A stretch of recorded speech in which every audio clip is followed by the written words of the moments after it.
A resistor is a passive two-terminal electrical component that limits or controls the flow of electric current in a circuit.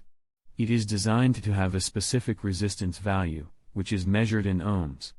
Resistors are commonly used in electronic circuits for various purposes, such as voltage division, current limiting, signal conditioning, and impedance matching.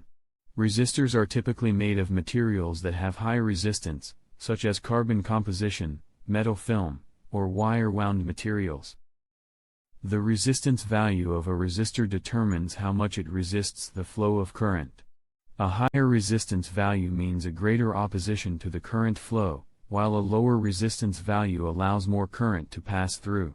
Resistors are identified by their resistance value and power rating. The resistance value is indicated by a color code on the body of the resistor, or it may be printed directly on the component. The power rating specifies the maximum amount of power the resistor can safely dissipate without being damaged due to excessive heat.